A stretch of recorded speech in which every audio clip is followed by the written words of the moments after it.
যে কাজটি দেখছি সেটা হচ্ছে 32 ইঞ্চি স্ট্যান্ড বাই পজিশন আছে, পাওয়ার অন করবো। ফার্স্ট সিমটম খুবই গুরুত্বপূর্ণ, কারণ ফার্স্ট সিমটম দেখেই আমাদের সলিউশনে যাইতে হয়। হালকা ব্লু, এরপরে আস্তে আস্তে হোয়াইট স্ক্রিন। এটা হচ্ছে সমস্যা, স্ক্রিনে কোনো গ্রাফিক্স নাই, ছবির যে ইয়েগুলো কিচ্ছু নাই, শুধু ফার্স্ট টাইম ব্লু স্ক্রিন, এরপরে আস্তে আস্তে প্যানেলটি সাদা হয়ে গেছে। মূলত হোয়াইট স্ক্রিন প্রবলেম বলতে পারি। তো ফ্রেন্ড, এই হচ্ছে সমস্যা। আমরা এখন এটাকে খুলি নাই, ব্যাকপার্ট খুলবো, সমস্যাটি কি প্রথমে জাস্টিফাই, তারপরে সমাধান।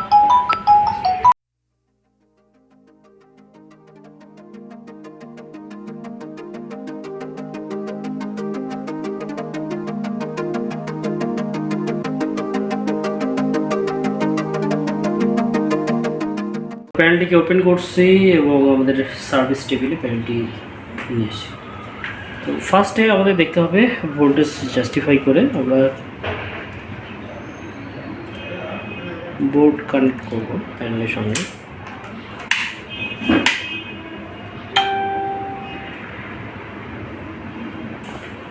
ফার্স্টে টিকনটাকে জাস্টিফাই করতে হবে। প্যানেল রিপেয়ারে সবসময় আমরা যেটা বারবার ফলো করতে বলি যে ফার্স্ট পজিশনে অবশ্যই আমাদের প্যানেলগুলোকে জাস্টিফাই করতে। যখন এক্সপিরিয়েন্স হয়ে যাবে, কাজ করতে করতে অভ্যস্ত হয়ে যাবে, তখন কথা আলাদা। ফার্স্ট টাইম যখন প্যানেল রিপেয়ার করবেন, অবশ্যই আপনাকে প্রতিটা প্যানেলের ভোল্টেজগুলো জাস্টিফাই করতেই হবে। এতে করে আপনার এক্সপিরিয়েন্স বাড়বে এবং ওই প্যানেলগুলোর কোথায় কী ভোল্টেজ থাকে এটা আপনার আসলে যতবার জাস্টিফাই করবেন তত আপনার মাথায় ফিক্সড হয়ে যাবে এবং পরবর্তী কাজগুলো সহজ হয়ে যাবে।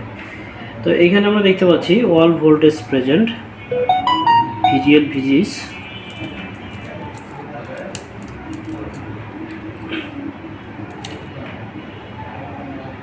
-6 ভোল্ট, সব ভোল্ট টিকন, অল ভোল্টেজ ওকে। তো আমাদের স্ক্রিনে কিন্তু পারফেক্ট গ্রাফিক্স নাই, আর গ্রাফিক্স না থাকার কারণ হচ্ছে গেট সাপ্লাই। আমরা দেখে নেব গেট সাপ্লাই ভোল্টেজগুলো পারফেক্ট আছে কিনা।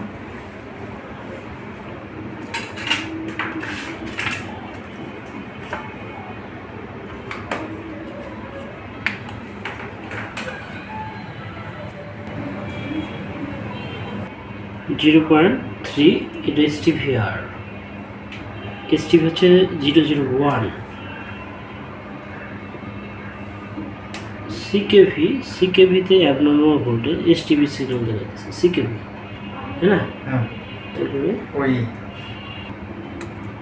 ওই ভোল্টেজ মিসিং, সিকেভি ভোল্টেজ মিসিং। এখন আমরা দেখার বিষয় টিকন হয়েছি যে সিগন্যালগুলো দেওয়া দরকার, gate signal, side copy all voltage okay, but signal missing. Signal যখন আমরা এখানে জাস্টিফাই করলাম, মেইন যে টিকন এসি থেকে যে সিগন্যালগুলো হবে এইখানে 0 ভোল্টেজ দেখাইতেছে। আর অল তিনটা মেইনলি যে তিনটা সিগন্যাল প্যানেলগুলোর পিকজেলগুলোকে অন অফ করে, আর এই সিগন্যালগুলো সঠিক সিগন্যাল আমরা ডিএসও দিয়ে দেখছি, সঠিক সিকেভি এসটিভির যে সঠিক ওয়েভ ফর্ম এটা তৈরি হচ্ছে না। মূলত অ্যাবনর্মাল ভোল্টেজ দেখা যাচ্ছে এবং অ্যাবনর্মাল সিগন্যাল তৈরি হচ্ছে, যার কারণে আমাদের প্যানেলে গ্রাফিক্স নেই। আমরা এটিকে টিকন প্রসেসর রিপ্লেস করবো এবং দেখে নেব আমাদের সমস্যার সমাধান হয় কিনা।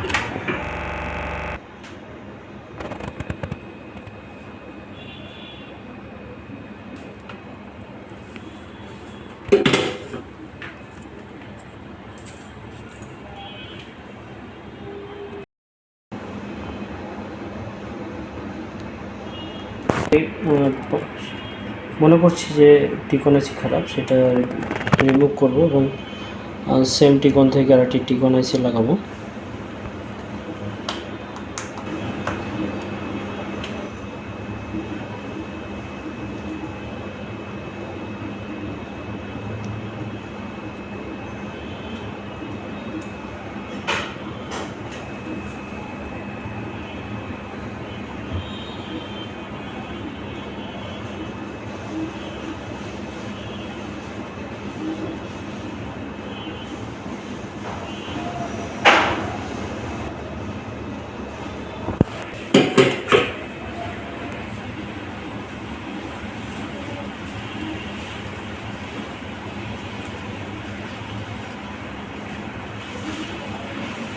তো ফ্রেন্ড, আমরা আইসিটি নতুন একটি আইসি কানেকশন রিপ্লেস করছি, যে আইসিটি এখানে ছিল সেম আইসি, এবং সাথে টিকন আইসি প্লাস হচ্ছে মেমোরি ফ্ল্যাশার। তো টিকনের সাথে আমরা মেমোরিটিকে চেঞ্জ করছি, করার পরে আমাদের রেজাল্ট আমরা দেখব।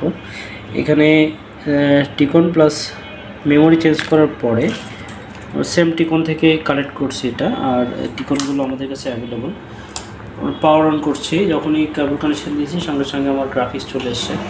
এবং যে সমস্যাটি আমরা ফার্স্ট টাইম প্রথমে আসলে কাজ করে করে অভ্যস্ত হয়ে গেলে দেখা যায় যে 80% প্যানেলগুলোতে সেম সিমটমে আমরা গেট লাইন মিসিং এটা 100%, কারণ গেট সিগন্যালগুলো আমাদের এইখানে এসটিভিতে আসলে ভোল্টেজ ছিল না। আমরা ডিওসি দ্বারা সিগন্যাল দেখতেছিলাম, কিন্তু ডিওসিতে সিগন্যাল ছিল না।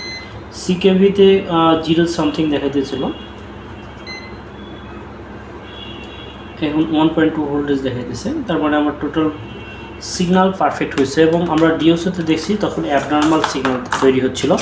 তো এখন আমরা ডিওসি দিয়ে দেখব যে আমাদের প্রপার যে সিগন্যাল ওয়েবফর্মটি এটা পারফেক্ট হয়েছে কিনা। আমরা এখানে সিকেভি দেখেন, আমাদের ওয়েবফর্ম পারফেক্ট। সিকেভি ডিটেলস দেওয়া আছে এখানে সিগন্যালের। সিকেভি সিগন্যাল পারফেক্ট ওয়েবফর্ম। এরপরে এসটিভি সিগন্যাল তৈরি হচ্ছে। ওই সিগন্যালটা আমরা দেখতে পাচ্ছি। তো এখানে যে প্রবলেমটি হয়েছিল, টিকন আইসি খারাপ থাকার কারণে শুধুমাত্র গেট সাপ্লাই অফ হয়ে গিয়েছিল, এবং এই গেট সাপ্লাইগুলো টিকন থেকে মিসিং থাকার কারণে আমাদের সাইডে বাইপাস যে লাইনগুলো এখানেও মিসিং পাচ্ছিলাম। যখন এইখানে মিসিং পেলাম, তারপরে আমরা দেখলাম যে আসলে আমাদের টিকন প্রসেসর থেকে সিগন্যালগুলো তৈরি হয়েছে কিনা। যখন দেখলাম সিগন্যালগুলো তৈরি হয়নি, তখন আমরা আইসিটিকে রিপ্লেস করছি এবং আমাদের কাজটি সাকসেস। আমরা পরিপূর্ণ দেখানোর চেষ্টা করছি ভিডিওতে। যদি কাজটি ভালো লাগে এবং ভালো কোনো অভিজ্ঞতা অর্জন করতে পারেন, তাহলে অবশ্যই আমাদের পাশে থাকবেন। আর যারা ভিডিওগুলো দেখে যান, এখনও সাবস্ক্রাইব করেননি, দ্রুত সাবস্ক্রাইব করুন আমাদের চ্যানেল। দেখা হবে নেক্সট কোনো ভিডিওতে। আর যারা নিজেকে আপডেট করতে চান, যোগাযোগ করতে পারেন স্ক্রিন নাম্বারে।